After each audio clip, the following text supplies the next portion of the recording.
وقال فرعون ذروني أقتل موسى وليدع ربه إني أخاف أن يبدل دينكم أو أن يظهر في الأرض الفساد.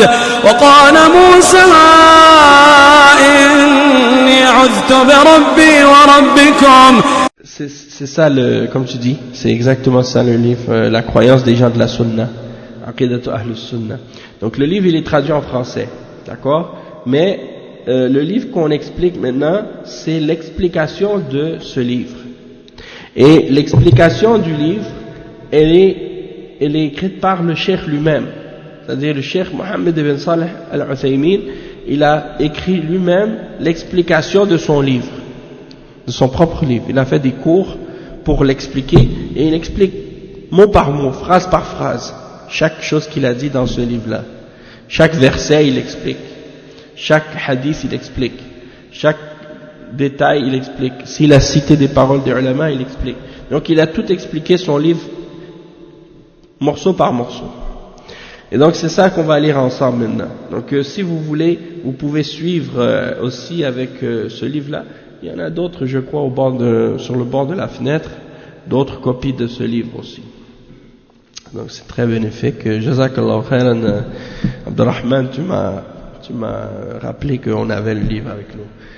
Donc l'introduction, il n'est pas dans la traduction, donc vous n'allez pas pouvoir le suivre dans le livre, mais le texte, quand on va arriver au début du livre, là vous allez voir, vous allez pouvoir suivre avec. Donc si je vais vous lire l'introduction, au lieu de lire morceau par morceau, je vais lire d'un seul coup une partie de l'introduction, puis après comme ça, quand on va faire la traduction, au fur et à mesure de l'explication, ça va être plus clair. Donc comme on a lu hier, le cheikh dit Alhamdulillahi Rabbil Alamin wal aqibatu lil muttaqin wa la udwana illa ala al-zalimin wa ashhadu an la ilaha illallah wahdahu la sharika lah al-malikul haqqul mubin wa ashhadu anna Muhammadan abduhu wa rasuluhu khatamun nabiyyin wa imamul muttaqin sallallahu alayhi wa ala alihi wa ashabihi wa man tabi'ahum bi ihsanin ila yawmiddin. أما بعد فإن الله تعالى أرسل رسوله محمدا بالهدى ودين الحق رحمة للعالمين وقدوة للعالمين وحجة على العباد أجمعين بين به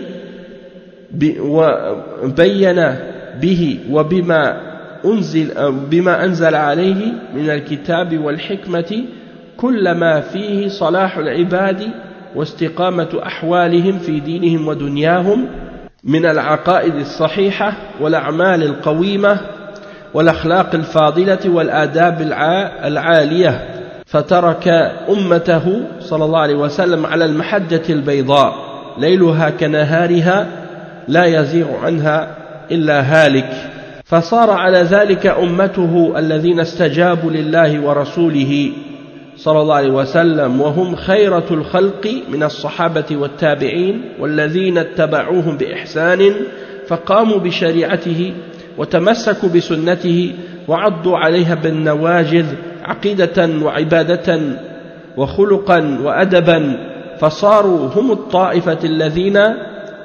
الطائفة الذين لا يزالون على الحق ظاهرين ولا يضرهم من خذلهم أو خالفهم حتى يأتي أمر الله وهم على ذلك ونحن ولله الحمد على آثارهم سائرون وبسيرتهم المؤيدة بالكتاب والسنة مهتدون نقول تحدثا تحدثا بنعمة الله تعالى وبيانا لما يجب أن يكون عليه كل مؤمن ونسأل الله أن يثبتنا وإخواننا المسلمين بالقول الثابت في الحياة الدنيا والآخرة وأن يهب لنا منه رحمة إنه هو الوهاب.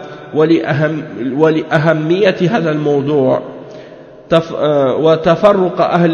وتفرق أهواء الخلق فيه أحببت أن أكتب على سبيل الاختصار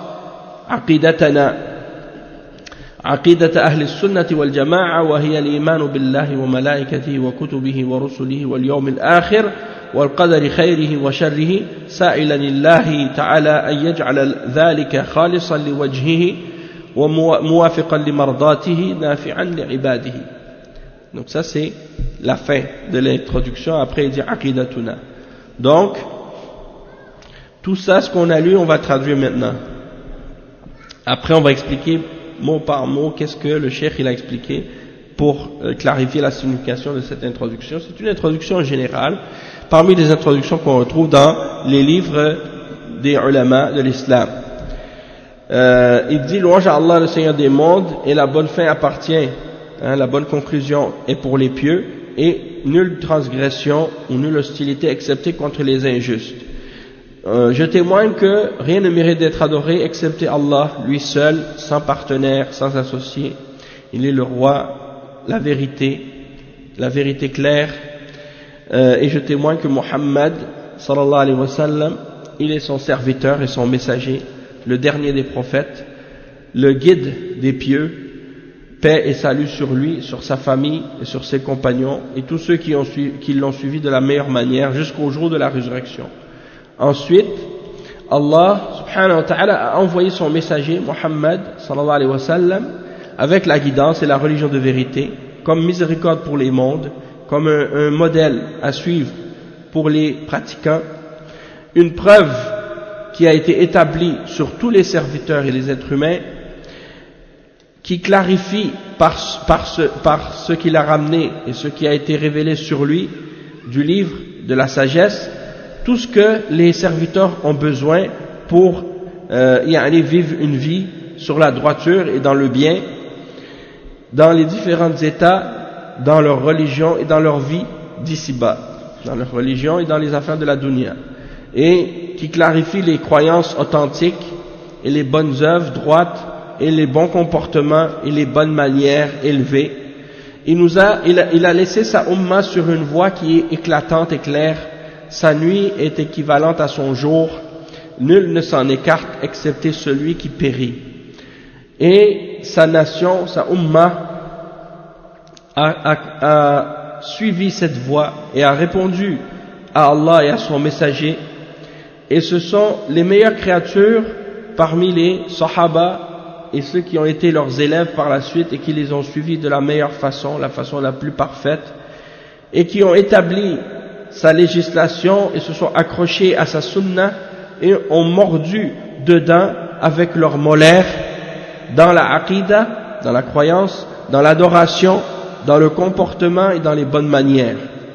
Et ils sont devenus le groupe qui restera toujours sur la vérité, victorieux, et qui ne sera pas affecté ou nuit par ceux qui les abandonnent ou ceux qui s'opposent à leur voie, et ils resteront victorieux jusqu'à ce que vienne l'ordre d'Allah. Et nous disons également, et nous, par la grâce d'Allah, nous suivons leurs traces, et nous empruntons leur modèle et leur exemple, supportés par le livre et par la sunna, et guidés par le livre et par la sunna, et nous disons cela pour mentionner les grâces d'Allah sur nous, et pour clarifier ce qui est obligatoire pour nous, et pour tout musulman d'accepter et de croire. Et nous demandons à Allah de nous raffermir, ainsi que nos frères musulmans, par une parole de fermeté dans cette vie d'ici-bas et dans l'au-delà, et qu'il nous donne une miséricorde de sa part. Il est certes celui qui octroie les dons à ses serviteurs, et à cause de l'importance de ce sujet, et à cause également de la division des gens, des passions des gens dans ce sujet-là, eh bien j'ai voulu écrire un livre résumé sur notre croyance, la croyance des gens de la sunna et de la jama'a, les gens de la sunna et de l'unité qui sont réunis, qui sont unis sur la vérité. Et c'est la foi en Allah, en ses anges, en ses livres, en ses messagers, au jour dernier, et la foi en la prédestination, c'est-à-dire de croire en ce que Allah a prédestiné de bon ou de mauvais pour nous, et en demandant à Allah subhanahu wa ta'ala qu'il fasse cela, ou qu'il fasse que cela soit avec sincérité, purement pour son visage, et en accord avec son agrément, et que ce soit bénéfique pour ses serviteurs. Donc ça c'est l'introduction de Cheikh Ibn Uthaymin dans le livre de l'Aqida. Après avoir fait cette introduction-là, il commence la Aqida. Il commence à expliquer la croyance. Donc, bien entendu, le cheikh, il a fait l'explication de cette introduction-là aussi. Donc, on va lire l'explication à partir de l'endroit où on s'était arrêté hier, lorsqu'il expliquait, après avoir dit, il dit « Ashhadu an la ilaha illallah » je témoigne que rien ne mérite d'être adoré excepté Allah. « Wahdahu la sharika lah » c'est-à-dire lui seul, hein, et qu'il n'a pas de partenaire ou d'associé. « Al-Malik » donc Al-Malik, le cheikh il explique qu'est-ce que signifie le nom d'Allah qui est Al-Malik, parce qu'on sait que Allah il a 99 noms, et parmi ces noms, un de ces noms c'est Al-Malik. Donc le cheikh il dit قوله الملك أي ذو الملك التام والسيطرة التامة والسلطان القيم لا ملك لأحد إلا لله عز وجل ولا سيما في يوم القيامة فإن الله تعالى يقول لمن الملك اليوم والجواب لله الواحد القهار وقال عز وجل مالك يوم الدين ففي ذلك اليوم تظهر الملكية تماما وفي الدنيا قد يتوهم الإنسان أنه لا ملك إلا من أمامه من الملوك وقد ينسى الملك الأول عز وجل أما في الآخرة فلا. Donc le cheikh il explique qu'un des noms d'Allah c'est Al-Malik. Al-Malik signifie le roi, le souverain, le maître, hein, celui qui a le pouvoir et l'autorité absolue. Il n'y a pas d'autre roi excepté Allah subhanahu wa ta'ala, c'est lui qui est au-dessus de tout. Et en particulier au jour de la résurrection, cela sera clair parce que Allah subhanahu wa ta'ala va poser la question Limanil mulkul yawm, à qui appartient le royaume aujourd'hui? Et la réponse Lillahi al-wahid al-qahhar, à Allah l'unique, le contraignant. Et donc Allah subhanahu wa ta'ala il est Maliki yawmiddin, le maître, hein, et le roi du jour de la rétribution. C'est le jour dans lequel apparaîtra, hein, la royauté absolue et totale et complète d'Allah subhanahu wa ta'ala. Tandis que dans cette vie d'ici-bas, il peut arriver que certaines personnes aient l'impression qu'il n'y ait de roi que ceux qui sont devant lui parmi les hommes. Et il oublie le premier, le grand roi, le roi des rois, Allah subhanahu wa ta'ala. Mais dans l'au-delà, il ne pourra pas oublier ça ou négliger cela. Parce qu'il sera clair que Allah subhanahu wa ta'ala est le seul roi. Et les autres, ceux qui sont des rois dans cette vie d'ici-bas, parmi les hommes, c'est quelque chose qui est relatif. Hein? Leur royaume, il est limité. Il est limité dans le temps, il est limité dans la puissance, il est limité dans le pouvoir, il est limité dans l'autorité, il est limité dans tout. Hein? Tandis que le royaume d'Allah subhanahu wa ta'ala, il est absolu, il est total. Et il dit فَهُوَ جَلَّ وَعَلَى مَلِكٌ وَهُوَ مَالِكٌ وَلِهَذَا جَاءَتْ قِرَاءَتان في سورة الفاتحة مَالِكِ يَوْمِ الدِّينِ وَمَالِكِ يَوْمِ الدِّينِ والقراءتان سبعيتان صحيحتان وإذا ضممت إحداهما إلى الأخرى صار المعنى أنه ملك وملك مالك. Hein? Donc le cheikh il dit que Allah subhanahu wa ta'ala il est Malik et Malik. Les deux mots en arabe ont une signification différente. Peut-être que pour certaines personnes même ils ne vont même pas remarquer de différence entre les deux mots, parce que pour certaines personnes la prolongation d'une voyelle dans un mot ça ne change pas le sens. Dans certaines langues ça n'a pas de différence, tandis que dans la langue arabe le fait de prolonger une voyelle peut changer le sens complet d'un mot. Et donc à propos du terme Malik, Malik, ça veut dire, wa alaykum salam wa rahmatullah, Al-Malik, c'est le roi. Et Al-Malik, avec le alif, Malik, ça veut dire le possesseur, celui qui est détenteur, qui est possesseur, celui qui possède quelque chose, qui est le maître de quelque chose, qui est le propriétaire de quelque chose. D'accord? Par exemple, si tu dis à propos de quelqu'un qui possède une voiture, tu dis il est malikus sayyara. Quelqu'un qui possède une maison, malikul bayt. Malikul bayt, c'est celui qui possède la maison. Parce que ça vient de malaka yamliku, en arabe, qui veut dire le fait de posséder. Hein? Kam tamlik, ana amlik, mathalan 10 $. Je possède $10. Tu peux dire ça. Hein? C'est le verbe malik.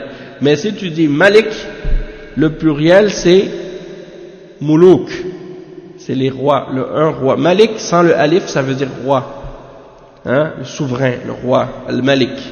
Donc, le cheikh il explique que dans la récitation de Surat al-Fatiha, il existe les deux. Tu peux dire Maliki Yawmiddin ou tu peux dire Maliki Yawmiddin. Il y a les deux récitations qui ont été rapportées et qui sont toutes deux authentiques. Hein? Donc dans certaines récitations, tu vas voir, ils disent Maliki Yawmiddin.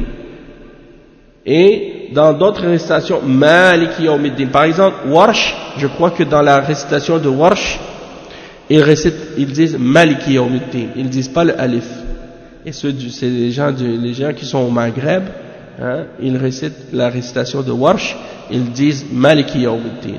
Et dans la récitation de Hafsin an Asim, ils récitent avec le alif Maliki Yawmiddin. Hein? Et les deux sont valables, et les deux sont authentiques, et les deux sens sont donc acceptables. Parce que Allah subhanahu wa ta'ala, il est le Malik, il est le roi, et il est aussi Malik, il est le propriétaire, le maître, le détenteur de toutes choses. Il est le détenteur de toutes choses.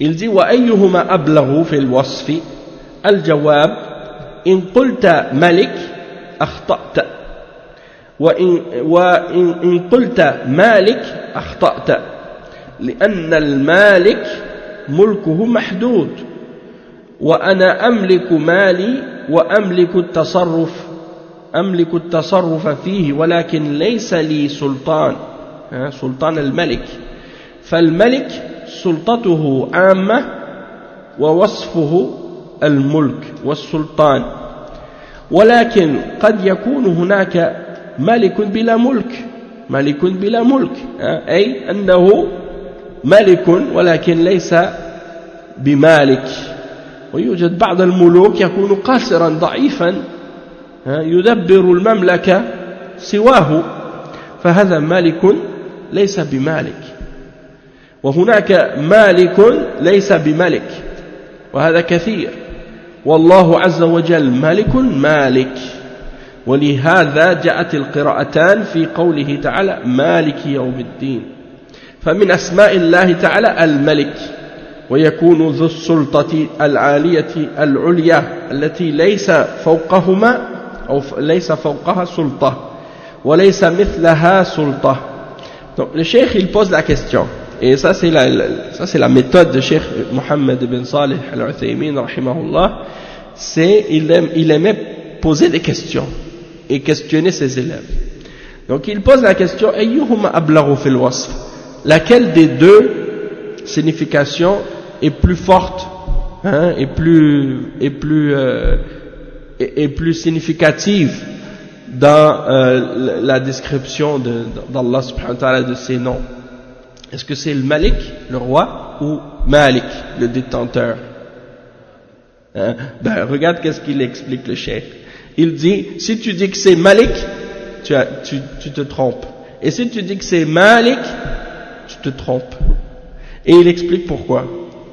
Il dit, en réalité, Allah, il est Malikun Malik, il est les deux ensemble. Et tu peux pas dire un ou l'autre seulement. Pourquoi? Il dit parce que Al-Malik, le détenteur, c'est sa propriété, ou le fait qu'il est propriétaire de quelque chose, ça c'est quelque chose qui est limité seulement.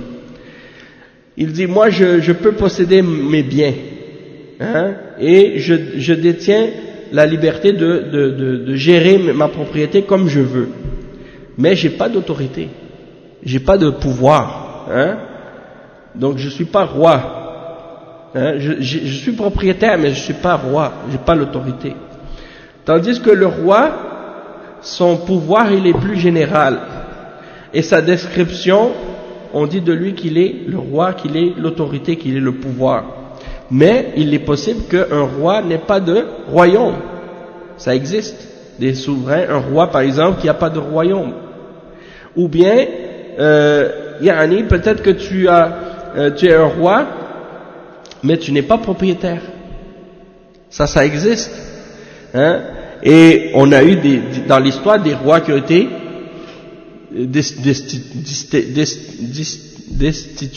destitués, hein? Il y a eu des rois parfois qui n'ont pas eu de pouvoir réel. Dans l'histoire, on voit que, par exemple, il y a un roi qui était roi, mais c'était pas lui qui dirigeait réellement. Il était peut-être trop jeune pour être au pouvoir, hein? Un enfant, par exemple, son père est mort et c'est lui qui devient le souverain, qui devient le roi, mais il est trop petit. Donc il est roi, mais c'est pas lui qui règne, c'est pas lui qui dirige, c'est ses ministres ou c'est les autres qui sont à sa place, qui gèrent le royaume jusqu'à ce qu'il ait l'âge de pouvoir s'occuper du royaume lui-même.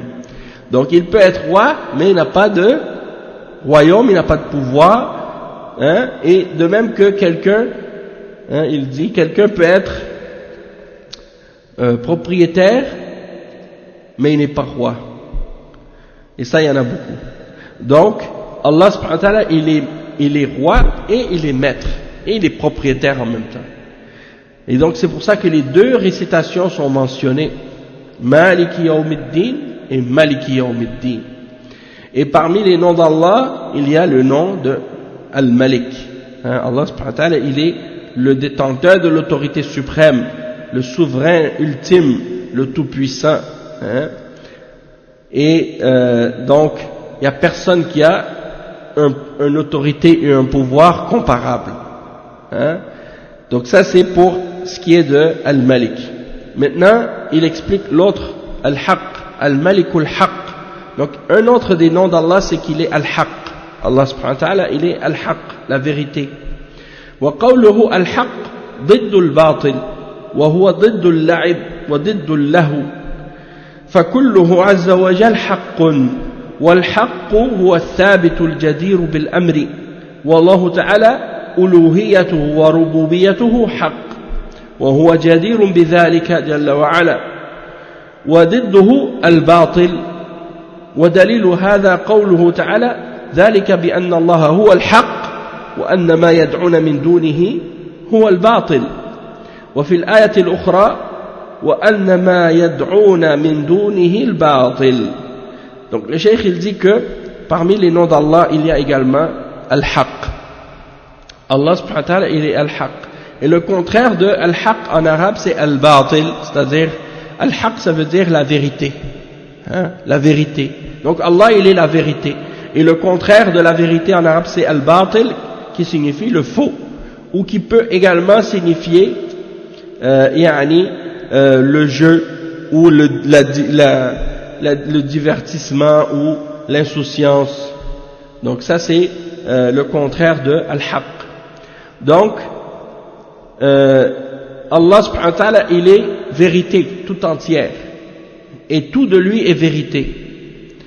Donc la vérité c'est Allah subhanahu wa ta'ala et c'est ce qui est ferme, c'est ce qui est établi comme commandement et comme vérité.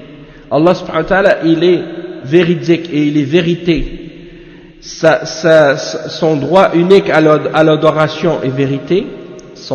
Qu'est-ce qu'on appelle al-uluhiyya. Donc al-uluhiyya d'Allah est vérité. Et sa rububiyya, sa seigneurie, le fait qu'il est le seul seigneur et le seul maître, le seul créateur, le seul pourvoyeur, le seul à contrôler tout dans l'univers et à faire vivre et à faire mourir et ainsi de suite. c'est Allah, et il est véridique, et il est vérité dans sa seigneurie. Donc, Allah subhanahu wa ta'ala, c'est la vérité, et Allah subhanahu wa ta'ala est celui qui mérite le plus d'être appelé vérité et véridique, et tout ce qui s'y oppose, c'est le faux. Et la preuve de ça, c'est ce que Allah subhanahu wa ta'ala dit lui-même dans Surat Al-Hajj, le verset 62, dans lequel il dit ce qui signifie ceci parce que Allah subhanahu wa ta'ala est la vérité, il est Al-Haq, et ce qu'ils invoquent en dehors de lui est ce qui est le faux. C'est-à-dire, ce qu'ils adorent en dehors d'Allah, c'est Al-Batil. Ce que les mouchriquins adorent en dehors d'Allah, c'est la fausseté, le mensonge.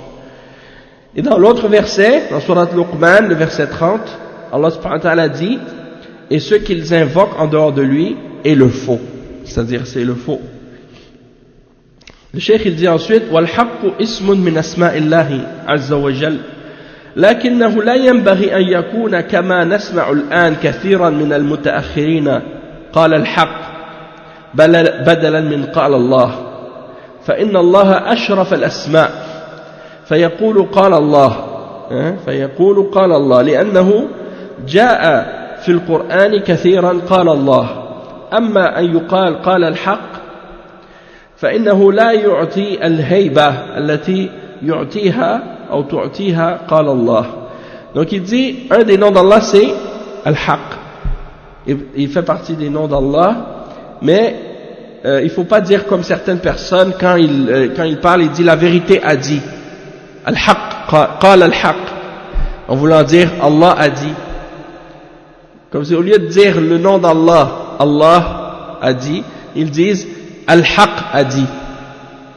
Comprenez? En arabe, qala Al-Haq. C'est-à-dire la vérité a dit.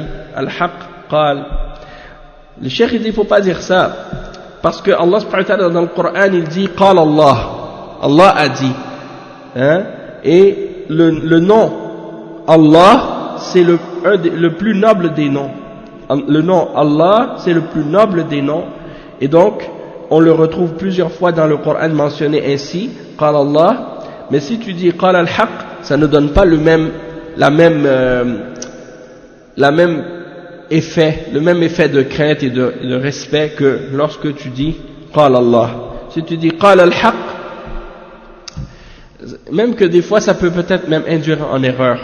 Parce que qal al-haq dans ce sens, dans cette phrase, ça peut être il a dit la vérité, et ça peut vouloir dire aussi la vérité a dit. Donc ça peut vouloir dire les deux. Donc c'est pas aussi clair que lorsqu'on dit Allah a dit. Et le cheikh il explique al-mubin ensuite, al-haqq al-mubin. قوله الحق المبين لها معنيان البين الذي أبان البين والذي أبان وكلاهما صحيح فالله تعالى حق بين لا يخفى على أحد وفي كل شيء له آية تدل على أنه واحد وكيف يصح في الأذهان شيء إذا احتاج النهار إلى دليل وهو أيضا مبين للحق كما قال الله تعالى في آيات متعددة قد بينا الآيات لقوم يوقنون ولنبيننه لقوم يعلمون وليبينه لقوم يعلمون وما أشبه ذلك من الآيات وإنما قلنا إن مبين بمعنى بين لأن أبان تأتي بمعنى بان ومنه قوله أبان الصبح ومنه بان الصبح وظهر فلهذا جعلنا المبين تحتمل معنيين الأول البين والثاني المبين. Ok, donc le cheikh il explique comme il a mentionné que Allah subhanahu wa ta'ala c'est la vérité, il est al-haq, mais il est al-haq al-mubin. Et al-mubin en arabe qu'est-ce que ça veut dire? Ça veut dire qui est clair. Soit c'est que c'est ce qui est clair en soi, ou ce qui éclaire Hein, donc soit c'est ce qui est clair en soi ou ce qui éclaire la vérité. Et donc il dit que les deux sens sont vrais, puisque Allah subhanahu wa ta'ala il est vérité et cette vérité là elle est claire et elle n'échappe à personne. Et il mentionne comme exemple de ça 2 vers de poésie. Le premier c'est un poème de Abul Atahiyya Ismaïl ibn al-Qasim ibn Suwayd qui dit wa kullu shay'in lahu ayatun tadullu ala annahu wahid, c'est-à-dire wa fi kulli shay', dans toute chose il y a un signe, hein? Allah subhanahu wa ta'ala il a dans chaque chose un signe qui indique qu'il est unique, et l'autre vers qui est cité c'est un vers de Al-Mutanabbi, un autre poète, pas un autre prophète, un autre poète. Et Al-Mutanabbi, ça veut dire celui qui s'était prétendu prophète. Je ne sais pas si à un moment donné il avait proclamé être prophète ou prétendu être prophète, mais par la suite je crois qu'il s'était repenti ou des choses comme ça. Mais c'est un poète connu, qui s'appelle Al-Mutanabbi. Donc il a dit dans ce poème كيف يصح في الأذهان شيء إذا احتاج النهار إلى دليل. Donc comment quelque chose pourrait être vrai dans l'esprit si le jour aurait besoin d'une preuve. C'est-à-dire le jour on n'a pas besoin c'est-à-dire t'as pas besoin d'une preuve que c'est le jour, hein? Si je te dis que dehors c'est le jour, il fait soleil, c'est clair, je te dis aujourd'hui, là maintenant c'est le jour dehors, est-ce que tu as besoin d'une preuve pour ça? C'est déjà clair, tu n'as pas besoin d'une preuve pour ça, c'est clair. Donc c'est dans ce sens-là, c'est un exemple qu'il mentionne pour montrer la signification du terme clair, et que la vérité elle est claire. Et en même temps c'est la même chose, comme si les gens des fois ils demandent est-ce que tu as une preuve de l'existence de Dieu, hein? Et bien tu peux lui répondre par un verset comme ça.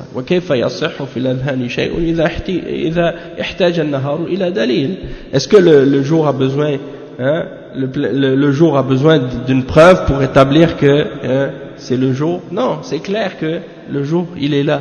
Donc si tu demandes une preuve pour l'existence d'Allah, tout ce qui existe autour de toi c'est une preuve de l'existence d'Allah, hein? Toi-même tu es une preuve de l'existence d'Allah. Une seule de tes cellules dans ton corps, c'est une preuve de l'existence d'Allah. Donc, comment tu as besoin d'une preuve plus que ça, hein? Celui qui demande une preuve, subhanallah, c'est juste par arrogance parfois ou par fierté. Allah subhanahu wa ta'ala dit dans le Coran, Afillahi shak, est-ce qu'il y a un doute à propos d'Allah, hein? Alors que c'est quelque chose qui est écrit dans la fitra, dans la nature profonde de chaque homme. L'existence d'Allah subhanahu wa ta'ala c'est quelque chose qu'on ne peut pas même douter ou remettre même en question. Et le cheikh il dit وهو أيضا مبين للحق كما قال الله تعالى في آية متعددة. Également Allah subhanahu wa ta'ala il est celui qui clarifie la vérité, comme c'est mentionné dans plusieurs versets dans le Coran. وقد بينا الآيات لقوم يوقنون. Nous avons clarifié les signes pour les gens qui ont la conviction. Verset 118 dans Surat Al-Baqarah et le verset 105 dans Surat Al-An'am, wa linubayyinahu liqawmin ya'lamun, et pour qu'on le clarifie à des gens qui savent. Et donc ça c'est pour expliquer que dans ces versets-là et dans d'autres versets également qui sont semblables, il clarifie la vérité pour les hommes. Et il dit pourquoi on a expliqué que le terme Mubin, ça peut vouloir dire les deux sens, ça peut vouloir dire qu'est-ce qui est clair en soi et qu'est-ce qui est clair autre chose, donc dans le sens que ces deux choses-là peuvent être vraies, puis il donne des références linguistiques pour clarifier le sens et l'origine du mot Mubin. Il dit que Mubin ça vient du mot Bana, et de là on utilise le terme Abana Subh, c'est-à-dire l'aube a éclairé, hein, ou à clarifier, rendu clair, l'aube, parce que à l'aube il y a la lumière. Bana as-subh wa zahara, et ainsi de suite. Donc les deux significations sont bonnes. Naam. Ensuite le cheikh il dit wa ashhadu anna Muhammadan abduhu wa rasuluhu khatamun nabiyyin. Donc il dit wa huwa Muhammadun ibn Abdillah. Donc je témoigne que Muhammad sallallahu alayhi wa sallam est son serviteur et son messager, le dernier des prophètes. Il dit huwa Muhammad ibn Abdillah ibn Abdul Muttalib ibn Hashim al-Qurashi آخر الأنبياء خاتمهم وأفضلهم وأشرفهم صلى الله عليه وعلى آله وسلم. Donc il dit que son nom c'est Muhammad, le fils de Abdullah, le fils de Abdul Muttalib, le fils de Hashim al-Qurashi, il est de la tribu de Quraysh, le dernier des prophètes, celui qui est venu sceller la prophétie, le meilleur d'entre eux, le plus noble d'entre eux, paix et salut sur le prophète Muhammad sallallahu alayhi wa sallam. Et il dit Ay Abdullah, c'est le serviteur d'Allah. En même temps il est un prophète, mais on ne l'élève pas au-dessus du degré de prophète. On ne va pas faire de lui une divinité ou un dieu ou un fils de Dieu comme les chrétiens qui adorent Jésus, qui en ont fait une divinité. Non, c'est un prophète et c'est un serviteur d'Allah, un esclave d'Allah. Comme Jésus est un serviteur et un esclave d'Allah aussi. Et il dit Abdullah wa ubudiyyatu an-nabi sallallahu alayhi wa sallam li rabbih akmalul ubudiyya wa a'zamuha wa hadha kana yaqumu ولهذا كان يقوم حتى تتورم قدماه فيقال له في ذلك كيف وقد غفر الله لك ما تقدم من ذنبك وما تأخر فيقول أفلا أكون عبدا شكورا. Donc il dit le serviteur d'Allah Muhammad sallallahu alayhi wa sallam, c'est un prophète et un serviteur d'Allah, et sa servitude vis-à-vis d'Allah, elle est une servitude complète et parfaite. C'est la plus parfaite et la plus grande des servitudes. Et il dit que à cause de cela et pour cela, il restait debout en prière jusqu'à ce que ses pieds se fendent. Ses pieds se fendillent. Et quand on lui posait la question, ô messager d'Allah, n'est-ce pas que Allah a pardonné tes péchés passés et futurs, en voulant dire pourquoi tu te fatigues autant dans l'adoration alors que Allah il t'a pardonné tes péchés passés et à venir. Et il répondait en disant, n'est-ce pas que je dois être un serviteur reconnaissant? Et donc ça c'est pour montrer la servitude et la ubudiyya du messager sallallahu alayhi wa sallam envers son Seigneur Allah subhanahu wa ta'ala. Et ça, ce hadith est rapporté par Al-Bukhari et par Muslim selon Al-Mughira ibn Shu'bah. Donc c'est un hadith authentique. Et il dit wa rasuluhu يعني عبده ورسوله الذي أرسله فهو عبد لا يعبد ورسول لا يكذب. Donc il est son messager, celui que Allah a envoyé, et c'est donc un serviteur, il ne doit pas être adoré, et c'est un messager, il ne doit pas être démenti. Naam. Il dit wa qawluhu khatamun nabiyyin. On va s'arrêter ici. On va pas continuer pour aujourd'hui, on va s'arrêter ici, Inch'Allah, puisque la question du fait que le messager d'Allah sallallahu alayhi wa sallam est le sceau des prophètes, celui qui est venu sceller la prophétie, ça on va l'expliquer un peu plus en détail. Donc on va s'arrêter ici pour se permettre, Inch'Allah, de prendre un peu notre repos, de se reposer un petit peu, Inch'Allah. Puis la suite de ça, on va l'expliquer au prochain cours, samedi prochain, Inch'Allah. Parce que ce livre, on le fait que la fin de semaine. Contrairement à Kitab al-Tafsir, le Tafsir, on le fait tous les jours, mais l'Aqidah, on le fait que le samedi et dimanche. Wa alaykum salam wa rahmatullahi wa barakatuh. Subhanakallah wa bihamdika ashhadu an la ilaha illa anta astaghfiruka wa atubu ilayk. Wa sallallahu wa sallam ala nabiyyina Muhammad wa ala alihi wa sahbihi ajma'in. Wassalamu alaykum wa rahmatullahi wa barakatuh.